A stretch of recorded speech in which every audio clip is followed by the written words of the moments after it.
Welcome back to Inside the Kentucky Derby, where we're chatting Derby all the time here in the communications office at Churchill Downs. Darren Rogers, Kevin Kirstein here with you once again. Of course, Inside the Kentucky Derby would not be possible without Woodford Reserve. With 200 flavor notes in every sip, Woodford Reserve is a spectacle for the senses. Please enjoy responsibly. Darren, this is almost like a little bit of a breather before the real action kicks up. 2 months out of the Kentucky Derby. The Tampa Bay Derby is the lone championship series race for the next 2 weeks. And so it's almost like a little bit of a breath and to see, the madness that's going to await us in the next 4 weeks. Yeah, I think it's more of a cap, right? Yeah. The going to put the cap on the first leg of the championship series for the most part. 8 weeks out.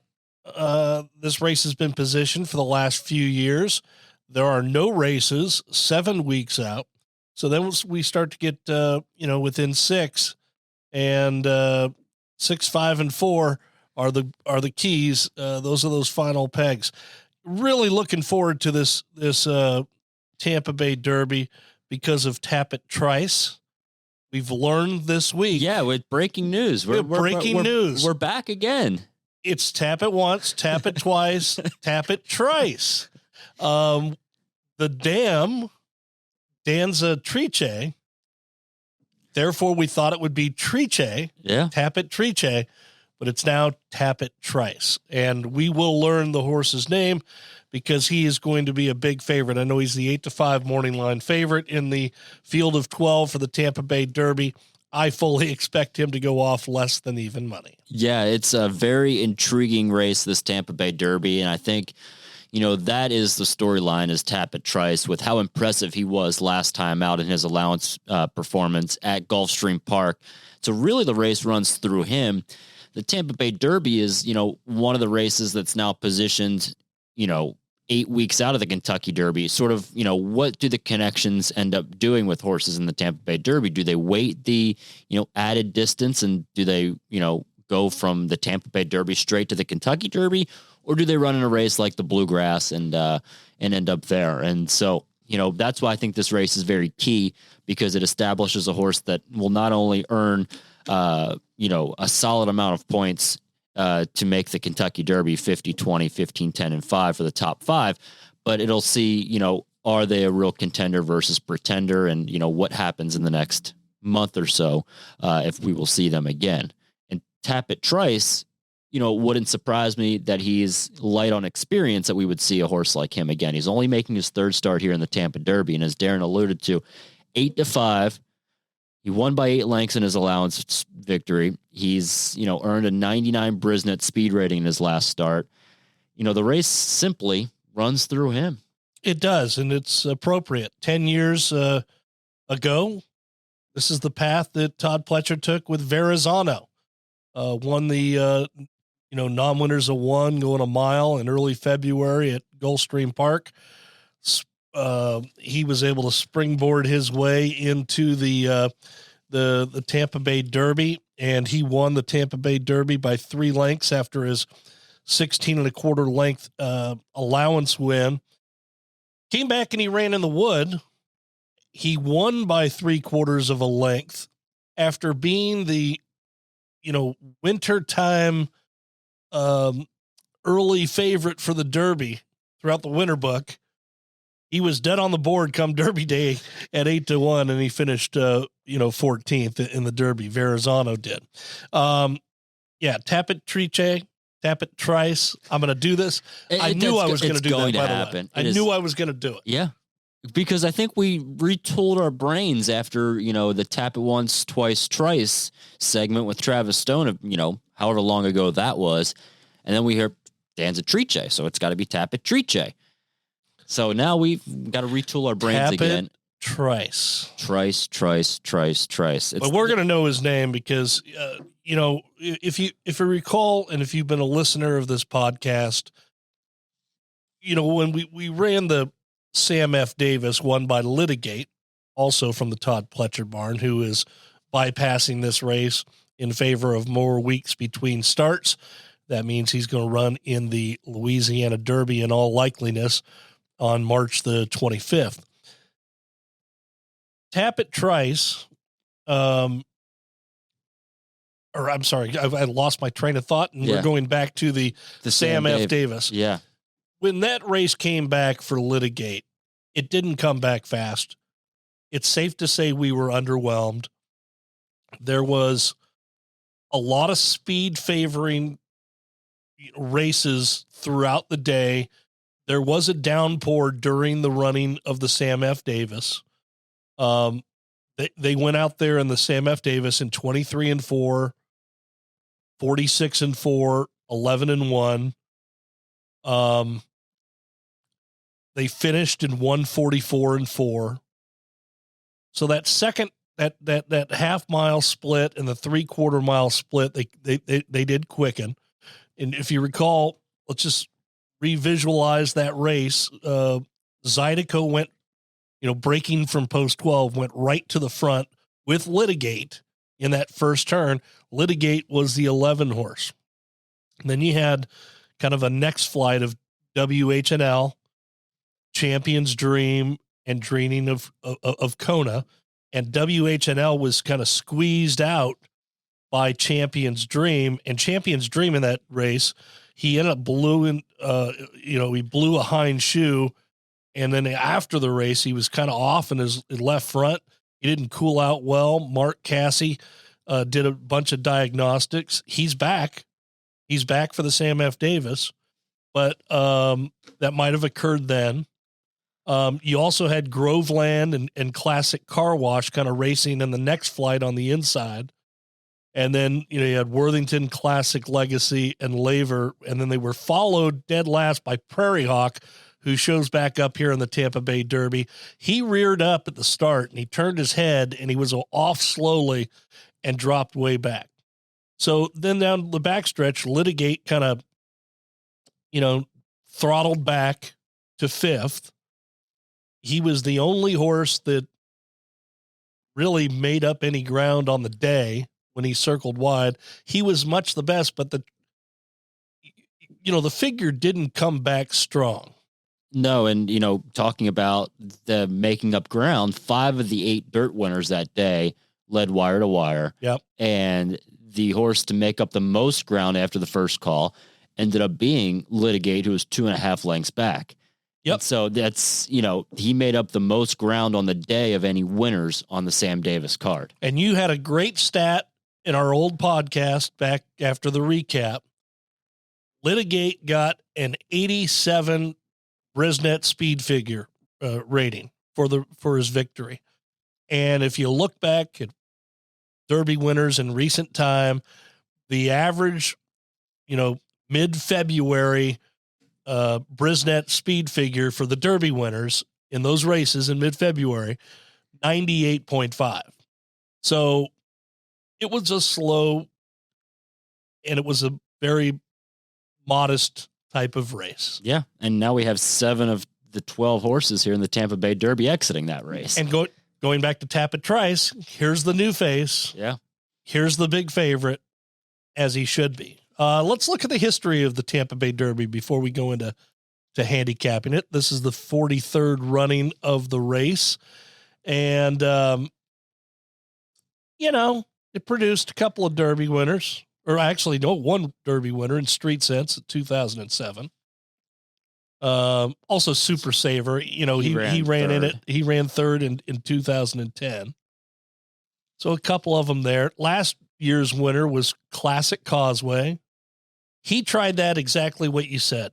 No, he didn't. He wheeled back at the 11th hour in the Florida Derby and ran 11th in both the Florida Derby and then the Kentucky Derby, before being transferred over to Kenny McPeak, where he came back and he upset the field at 26-1 in the Belmont Derby. Mm-hmm. 2 years ago, the horse that did take the time, the full 8 weeks, 56 days between races, was Helium for Mark Cassie.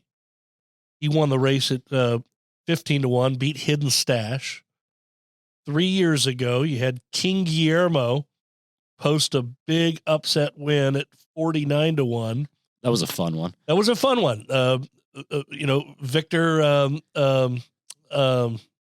Martinez, yeah, the all-star catcher for both the Cleveland Indians and Detroit Tigers. It was fun. He was involved.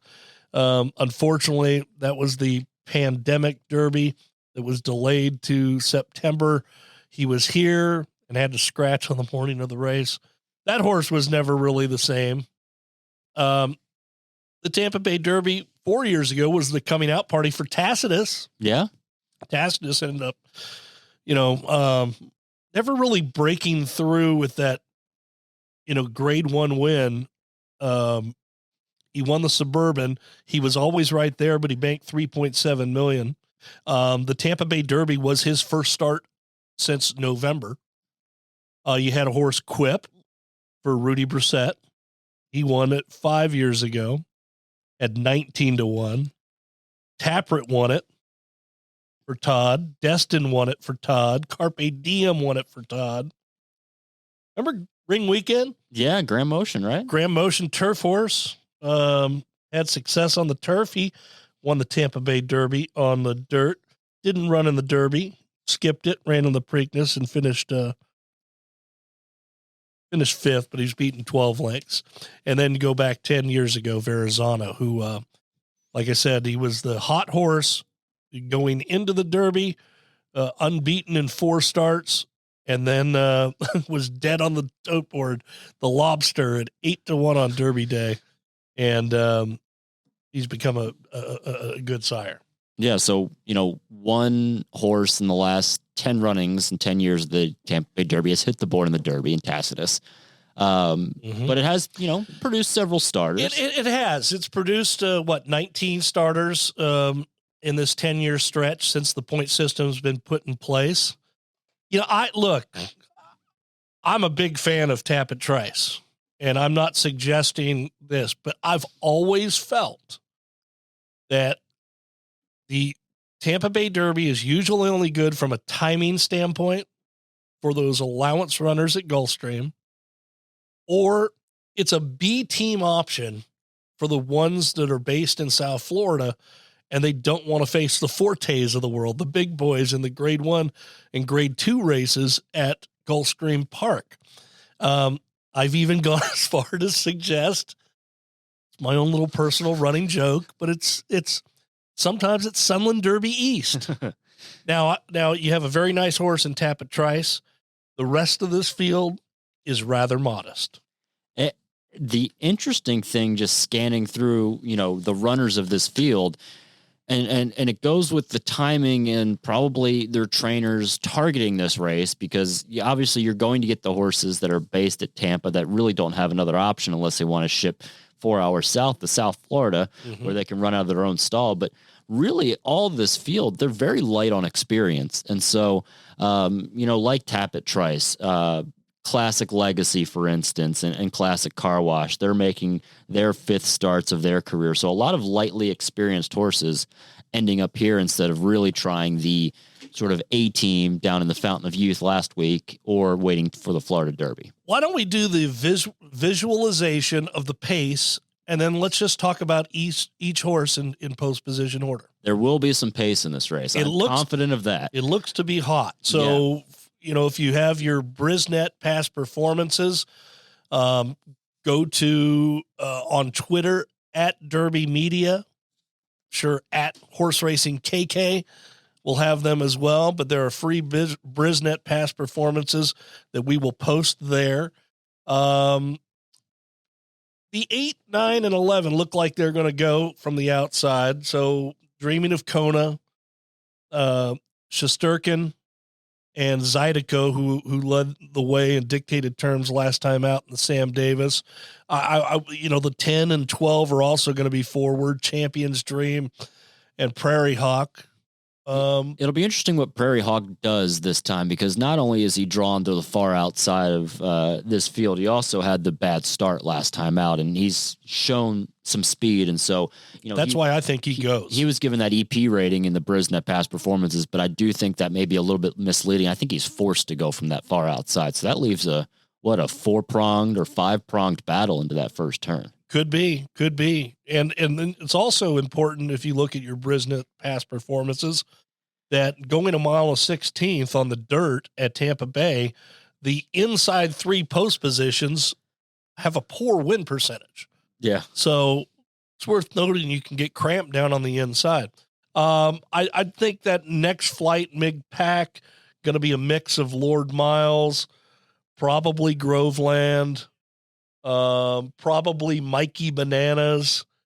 Then you have, Classic Car Wash, Classic Legacy, Freedom Road. And I think Tappet Trice can do whatever he wants. He can be forward if he wants. I doubt he's going to be. He could be mid-pack. He could trail this field, believe it or not, going into the first turn and let them do the dirty work. But it looks like there's going to be a hot pace. KK, let's start with post position 1. Yeah, let's work our way down the field. Lord Miles at 12-1. Yeah, he didn't run really a step last time out in the Holy Bull. He does take the blinkers off. He was a little bit awkward to get away, and I don't think he was comfortable. So not surprising he's taking off those blinkers, which he didn't wear in his first 2 starts and ran better. I think maybe I don't know if he wants to handle this much distance, although he is by Curlin. He's by Curlin, but as you said, I mean, he sat off the pace. He raced along the inside. And my only note is he was outrun. I mean, he was just flat out run. Didn't run a step. So he didn't run a step in the Holy Bull, won by Rocket Can, Shadow Dragon, West Coast Cowboy was 3rd. If you're looking for any angle, go back to my previous statement where that's a stronger field, in the Holy Bull, which I thought the Holy Bull was kind of modest too this year, to be honest with you, but probably stronger competition. He's going to ditch that. Now he's a B teamer seeking softer company in the Tampa Bay Derby. He does get that, but boy, he was outrun last time. Yeah. And post 2 is one of the former Sam Davis runners, actually finished 3rd in the Sam Davis, his Classic Car Wash. He's 8-1 on the line, was defeated 2 3/4 lengths that day.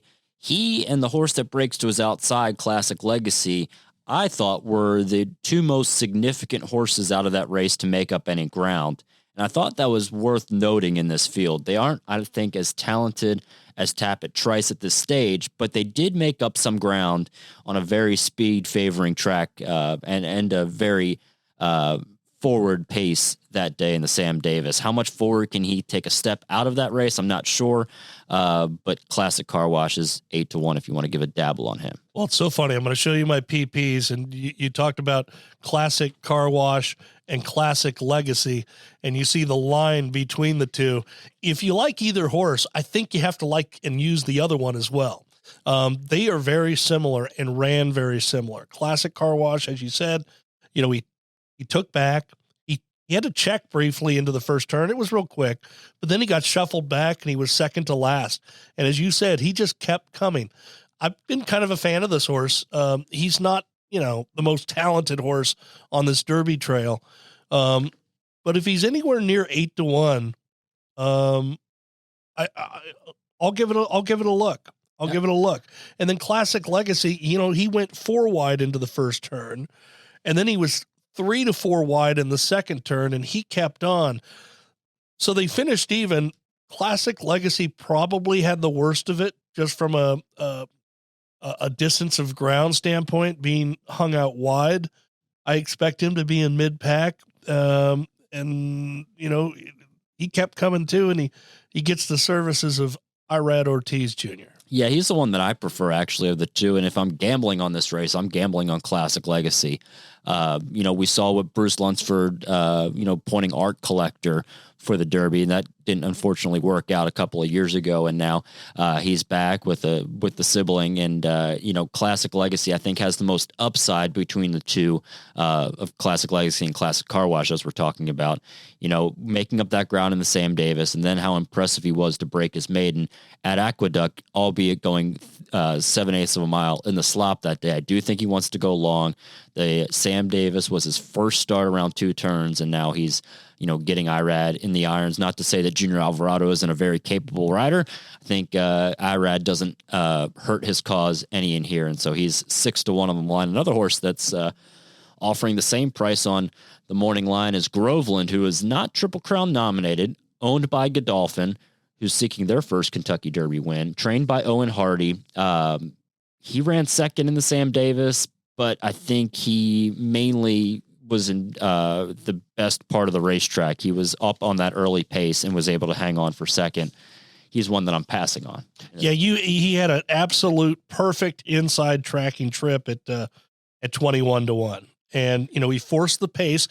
I would argue, Daniel Centeno might have forced that pace a little too soon into the turn. He had to check ever so briefly when he couldn't get through up on the inside. That was a fast pace, and he did keep on, but it was a speed favoring track. That might have aided him. You're not going to get 21-1 on Saturday. A horse that will probably be north of 21-1 is the 5 Mikey Bananas, local horse trained by Tim Ham, ridden by Pablo Morales. He has got to get a lot faster and round into a little bit better form, in my opinion. Yeah, he did face Kings Barnes, who's highly regarded from the Todd Pletcher barn. Where's he going to? He's Louisiana Derby as well? Louisiana as well. Yeah, so Kings Barnes goes there. He was modest first time out. That last race on February the 12th at Tampa Bay, Kings Barnes was impressive and did get faster. Mikey Bananas, he was outfooted early. He tracked along the inside. He was about 2 lengths back of Kings Barn down the backstretch. Kings Barn was just much the best that day, winning by 7 3/4 lengths. He's a different type of horse. He had a perfect setup, Mikey Bananas did, and it was good enough to get second at 10-1. I'll ask, I'm going to pass on Mikey Bananas. Someone had to run second that day. Somebody had to run second that day. Very good point. Tapit Trice is the big favorite. He breaks out of post number 6, 8-5 on the morning line. I think we both won't be surprised if he gets bet down from that price. The only thing that worries me about Tapit once, Tapit twice, Tapit Trice is the mental ability of him. And we saw how impressive he was to gut out his maiden win 2 starts back against Slip Mahoney, who then came back to break his maiden and run second in the Gotham. And then he just destroyed that allowance field last time out at Gulfstream. And it's, intriguing that Todd, and I'm not questioning a Hall of Fame trainer in Todd Pletcher, keeping him here at Tampa. We saw the route he did with Verrazano, so it's not abnormal, but it's interesting that he wouldn't point him to the Florida Derby off of that, which leads me to believe that he still has some development to do because he could run again after this race. I'm going to disagree with that. And only because of the history of Todd and his timing. So, Tapit Trice won on the Holy Bull undercard on February the 4th.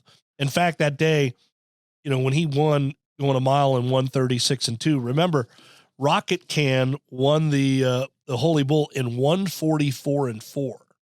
And Tapit Trice, he basically went around there in 12s. That would have been, did you say wait for the Florida Derby or the Fountain of Youth? Well, because if he comes back in the Fountain of Youth, that's running back in 4 weeks, which is unusual for Todd. Yeah, well, and it'll be unusual for Todd too to run him in 4 weeks after this in a race like the Bluegrass, because I couldn't see. Oh no, him. if I would bet Tapit Trice, if he wins, Todd would take the full 56 days between the Tampa Bay Derby and the Derby. And train up to it. That would be my bet. That feels like a Pletcher move to me. So he comes back here in 35 days, 5 weeks between starts. He was off slow last time in that allowance field. He dropped back to last. He was breaking from the rail. I remember we were talking about that Shesterkin. I preferred him that day in that race. Basically because of the post position. Well, Tapit Trice gets away slow. He drops back to last very professionally, moves to the outside, and just sat off the hip of, Shesterkin. And, he grabbed the lead at the top of the stretch, drew off, had good reach. You know me, I like to look at ears. I did notice the ears were... You're an ear guy. I'm an ear guy. The ears were pinned back a little bit. They weren't flickering around, waiting for a cue, anything like that. So that could be part of that mental approach that, you're talking about. But boy, he's got the reach. Nobody gets a horse prepared and to run in the Derby better than Todd Pletcher. A record 62 starters. Of course, he has the 2 wins, 2 seconds, and a 4th in the Kentucky Derby. Tapit Trice is a deserving favorite in here. I think he's an absolute standout among talent. Only $1.3 million purchase at the Keeneland sale. Yeah, I really sniffed that one out, didn't I? Yeah, right. $1.3 million. Mandy Pope's Whisper Hill Farm, and then his breeder Gainesway, of course, owned Tapit Trice, who again, I believe is the horse to beat. How does he get beat in this race? It's gonna be traffic trouble, a bad break. Yeah. The Tampa surface is sandy, can be tricky. This is his first time going 2 turns, the 1-turn miles at Gulfstream Park and Aqueduct. And you're not supposed to take a short price when you're asking a horse to do something for the first time. But I just think from a talent standpoint, he can break bad, not like the surface, and be goofy on the 2 turns for the first time and maybe still win. One of the horses you hit the super there. You could hit the super of excuses and still win. Freedom Road cannot hit the super of excuses and win this race. He has to, I think, step up his game. He's a sprinter stretching out for trainer Greg Sacco. And he is based at Tampa, and Sacco has said, we're here. Let's run him out of his own stall, see what he is. And he's a son of Malibu Moon out of a Not for Love mare. He's one that I want to see how he handles a 2-turn surface, but he seemed to have liked the surface last time out when he won an allowance event at Tampa. Yeah, he's based there, as you said, and he dropped back. He was off slow. He made that big rush on the turn, breaking from the rail. He's going 3/4 of a mile that day. He's going to stretch back out. He's a long shot, should be a long shot. The other thing from a development standpoint, he's a May 4th foal. And so he's behind the 8 ball physically with a lot of his other rivals that have been foaled in, February and March. That can mean something at this age. But look, he's going to be a long shot. Probably should. But that was a nice win, and he beat Mikey Bananas easy that day. And he's had 7 weeks between races. Dreaming of Kona will be another long shot in this field who breaks to his outside. Is going to be, I think, a very strong pace presence in this field, as we mentioned earlier on, and sort of, didn't see him hold on last time out in that Sam Davis. I don't really have as much confidence that he can hold on here. Although he did run well in that Mucho Macho Man, but that's, saying, do we think the Mucho Macho Man was a strong race? And I personally didn't think it was. No, Legacy Isle didn't come back and run good last weekend in the Fountain of Youth. Dreaming of Kona is definitely going to be a pace play, as you said. And even last time, he was off a half step slow. And then he went 3 or 4 wide into that first turn. He forced the pace with Zydeco and Champion's Dream. He was done in the turn. It looked like Scott Spieth. I couldn't figure out, was he taking care of the horse? Was he just not really urging him at all? And then it was clear inside the last, furlong or so. I mean, he was empty, late, and done. So I would expect a similar performance this Saturday. He only breezed 45-3 out of that Sam Davis. So, he's fit. He's fit and ready, and who knows if that 45-3 was going out in 21 and change, which I'm sure it probably was. Shesterkin, the 9-hole, is the second choice on the morning line, 9-2 for the Pletcher camp. The interesting thing is him adding blinkers off of that allowance win. Does could that be, one of his downfalls in this race because of the pace that's around him? Will he be too keyed up and on this pace? Yeah, that's a very good question. He tracked the pace setters, live his life and hard to handle last time in that allowance race that was won by Tampa Trice. He had perfect positioning and, he was second best. I don't know how to say it other than someone had to finish second. Somebody had to finish second. You're adding the blinkers, maybe to get a little more speed into him, I guess. He's by Violence. Now, Violence, look, Forte, Raise Cane. Yeah. Those are sons of Violence too. They're hot right now. He's a hot sire right now. Yeah. And I do associate Violence a little bit with more sprinty speed types. But boy, that's a pretty good duo that is on this year's trail, Forte and Raise Cane. Absolutely. Quite the duo. He's one of those that I think his price is going to be too short for any type of backing. The outside three horses are all going to be in the 20-1 range, and that's what they are on the morning line odds. We'll start with Champion's Dream, another Mark Casse trained horse. We alluded to his issue going into the turn and was eased in that race, but all signs of him returning. He ran well in the Pasco with Zydeco, setting the fractions that day. I think he just needs to take a step up in his game and get a little bit faster to be a contender in this race. Yeah, I don't know what to make of him. I mean, I couldn't back him with any confidence. We talked about him blowing the hind shoe. He looked off in the left front after the last race. He went 3 wide into the turn. He chased Zydeco.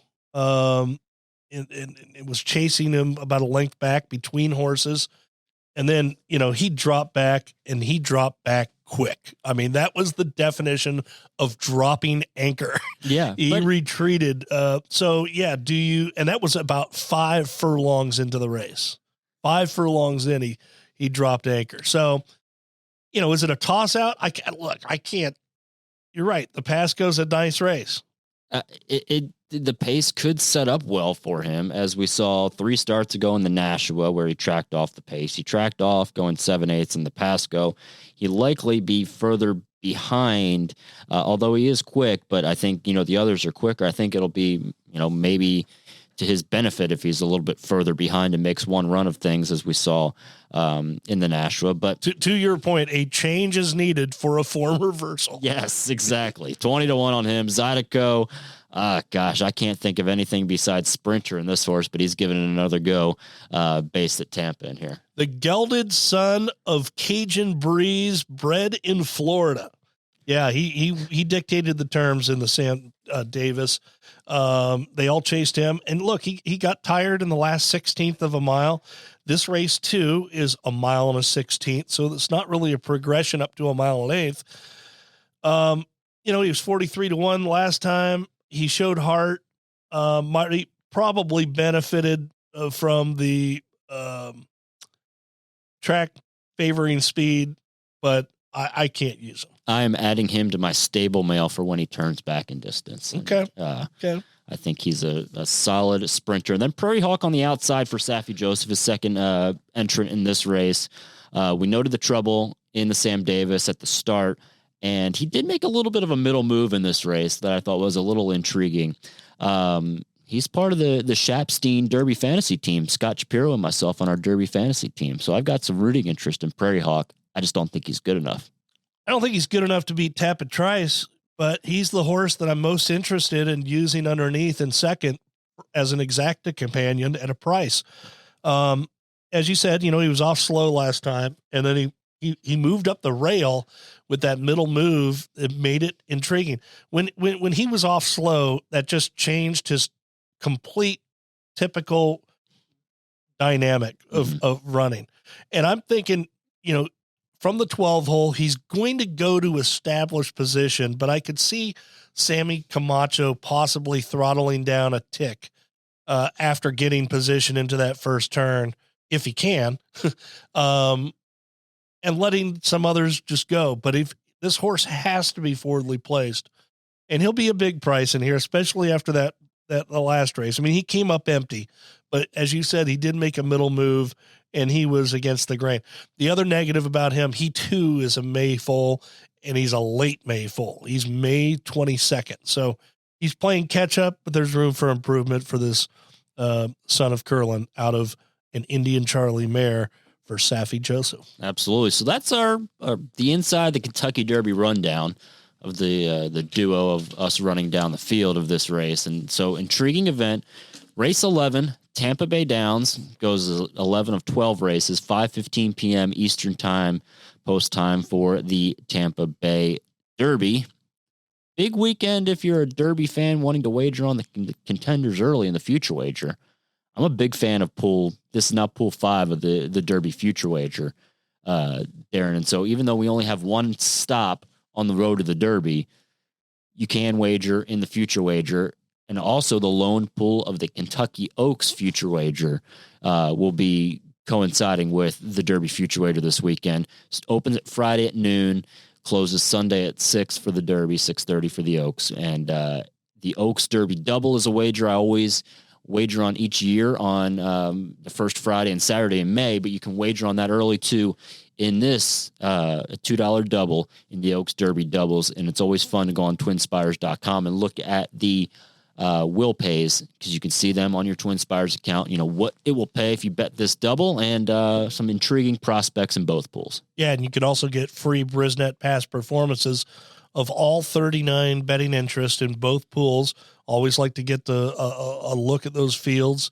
About more than $500,000 is bet into the March pool on an annual basis. So it pays to get involved. You usually get a good price. I love the Oaks Derby double as well. You can usually zero in on a couple of, horses. It's also nice that all the participants are included, not excluded with the mutual field. And I'm talking about the former Baffert horses. These are the first time you'll be able to bet on the Arabian Nights of the world, etc. There's some horses that look like they may appreciate a turn back in distance. There's some that are going to continue to be given a chance.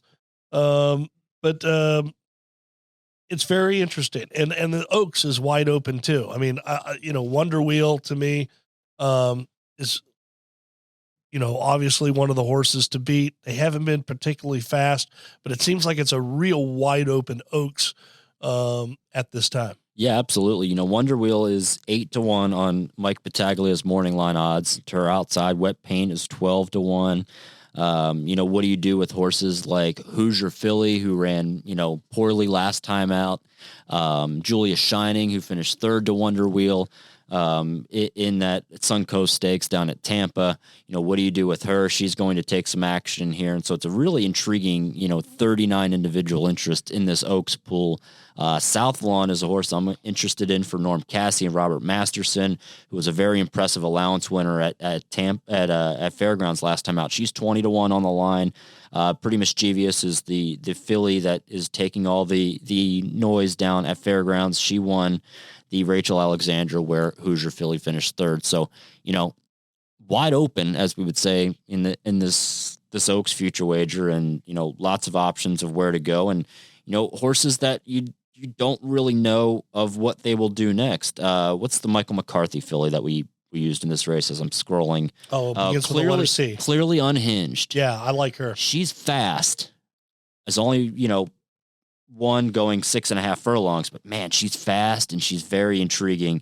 And she's 40-1 on the line. So she's certain to offer some value in this pool. And then you go to the boys' end of things, and there's some usual suspects in here. You mentioned the, horses that were previously trained by Bob Baffert, now in the Yachtine barn. Arabian Night is 10-1 on the line. You can wager on him, but there's also, quite a bit of international flavor that we included in this pool. Cairo and Perrier, who are looking to go in the UAE Derby. And so lots of new interest. Mandarin Hero for the Santa Anita Derby. How about that horse? I mean, the first horse from the NAR circuit in Japan to ship out of the country.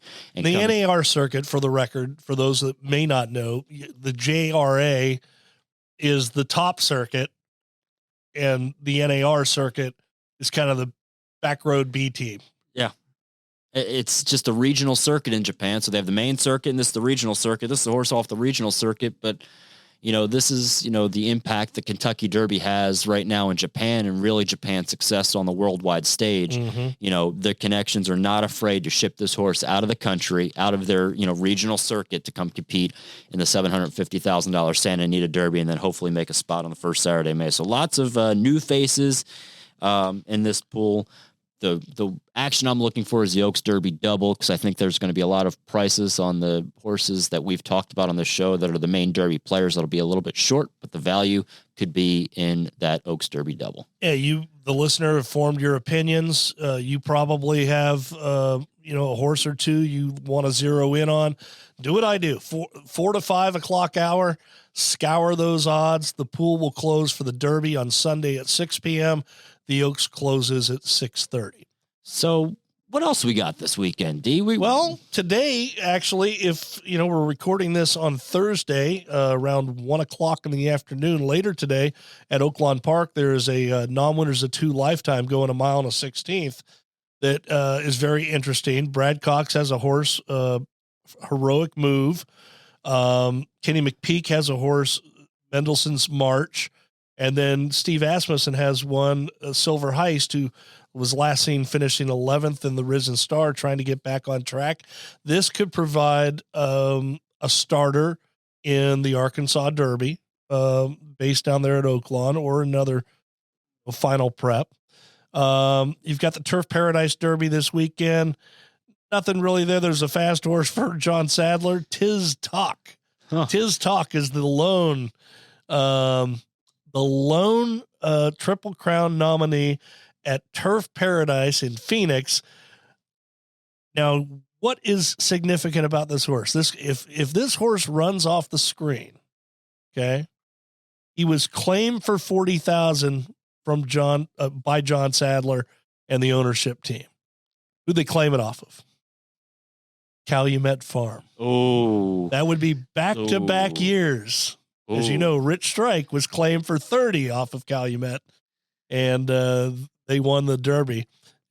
Tiz Taz, he's got a long way to go. He's got a long way to go from Phoenix, Arizona to Louisville, Kentucky. But I did notice he was claimed for 40, and it was claimed off of Calumet. I went, oh gosh, not again. You got Freedom Trail going. He ran 8th in the Kentucky Jockey Club for John Terranova. What do we have? A 9-horse field that day, and 7 of the 9 ran well. He was one of the 2 that did not. He's coming back on the turf on the Tampa Bay Derby undercard in the $75,000 Columbia. There's a good maiden special weight race, just probably a little too late for the Derby, but maybe could provide a starter in a road to the Derby type race. But Bourbon Resolve for Ian Wilkes, Way Hill Road for Shug McGahee, Dreamlike is back for Todd Pletcher, and Infinite Series for Safi Joseph. I'm getting some of my money back on Bourbon Resolve. I know you backed him. I'm trying to get some of my money back. We'll see how it goes. Well, if you win that money, you can also look at Oaklawn Park. There's a maiden special weight going a mile. Lukey getting involved with Major Blue. Donnie Von Himmel's got Simovic. And then the second half of that was a split maiden. Kenny McPeak and Lukey are also involved with Seeking Unity and Gamekeeper, respectively. I'll be betting the Bourbon Resolve Simovic double parlay. I'll be just rolling it right over there. So that would be my plan if I had to pick one. And then I'll probably, I'm sick enough that I'll bet the second half of that split division maiden special at Oaklawn too, because what else am I going to do on Saturday? I mean, both of our basketball teams aren't, in contention. It's basketball season here in Kentucky. We got the Tampa Derby. Turfway's got a solid card on Saturday night. I feel like I'm missing something. I think we're missing basketball season a little bit. Look, I'm going to adopt my original childhood team, the UCLA Bruins. Mick Cronin, solid horse player, horse owner. Cronin the Barbarian.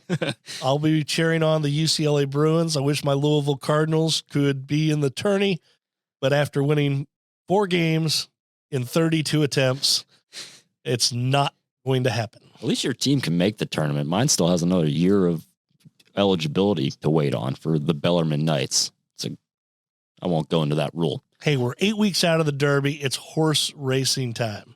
I'll tell you what, it feels March Madness. I'm looking out of our window right now, and it's, the improvements on the construction area in the paddock just seem to be changing so much every day. They are. It's coming together. It's starting to come together now. And in about 4 weeks' time, there should be asphalt down around the paddock area. The walking ring for the horses will be complete.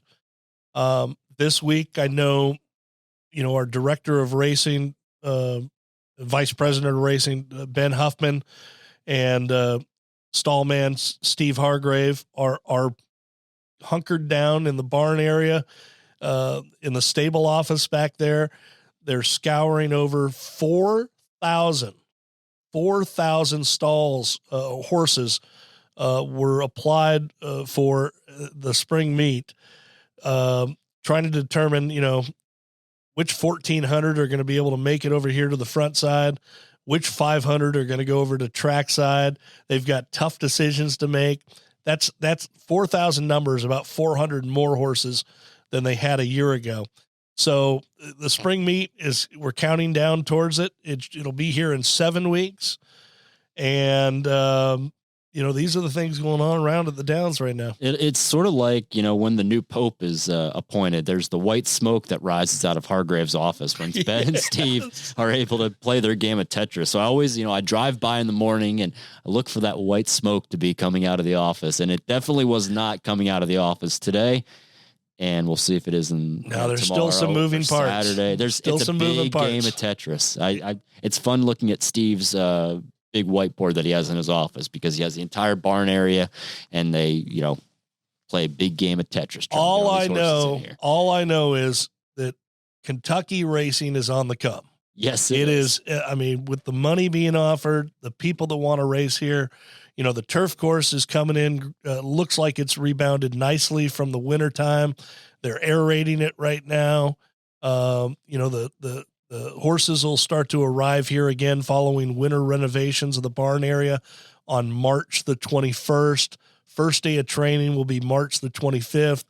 They pack down the track over the winter time. I know they just kind of dry roll it and get the stone picker out. Anyway, these are the little things that we're doing around here to get ready for horses to return and racing to return. And, we're looking forward to hosting everybody again on the first Saturday in May. Absolutely. Again, so if you're paying attention on the road to the Derby this weekend, which I'm certain you are if you're, found yourself listening to this podcast, the Tampa Bay Derby goes as race 11 of 12 at Tampa, 5:15 p.m. post time there. And you can wager on all the action and watch it on twinspires.com. They have lots of great promos over there. And if you want to pre-order your Derby programs 8 weeks out of the Derby, you can do so. KentuckyDerby.com. Be sure to pre-order the programs, and they will be hand-delivered to your home. If you're having a Derby party, it's a great, way to have the official programs in your hands for your Derby party. Last day to order them is April the 28th, but be sure to get them in early on KentuckyDerby.com to pre-order your programs. It's a good next step for you Derby fans out there. Get your programs in your hands already. What are you waiting for? Exactly. Yeah. Hey, if you enjoyed today's podcast, please leave us a review. However you're listening to us, we would love to get your approval for 5 stars, even though we fully recognize it was a 4-star performance. But please leave us a kind review, and it helps get the word out there regarding inside the Kentucky Derby. Absolutely. And, on the lead up to the Kentucky Derby, we talked to, a couple weeks ago, we're going to have some guests on the show. If you have any specific guests you would like to hear from or any suggestions, be sure to follow us on Twitter at Derby Media, at Horse Racing KK. Be sure to tweet us your suggestions. We'll see if we can get some time with those folks to have them on the podcast. Can't wait for them to get back, the horsemen to get back. Yeah. There's training going over trackside Louisville. It's a few miles away. I've been over there several times, and it's fun to see the familiar faces over there. I love going over to trackside. Just gets a sort of a breath of fresh air. A lot of the horsemen with smaller stables are based over there, and it's a lot of fun to go over there. But when the horses start arriving on March the 21st on the main track, and the first van for trainer Greg Foley pulls into the stable gate, it's time. Who are the top 3 choices in the betting? Who would be taking action? Greg is the overwhelming favorite. Greg Foley is the overwhelming favorite. Norm Cassie likes to sneak one in. Didn't he do it like a couple of years ago or last year? So I got some skinny on Norm. He did sneak one in there. His mom was over at his barn, what he calls the Nulu area of the barn area. She was over there sprucing it up about 3 weeks ago. Okay. So she is already prepared for Norm's horses to come back. Maybe she just wants to see the grandkid come back. So Norm, I think, is going to take some action. Bernie Flint will also take some action too. Merrill Scherer for years used to be a big favorite. Yeah.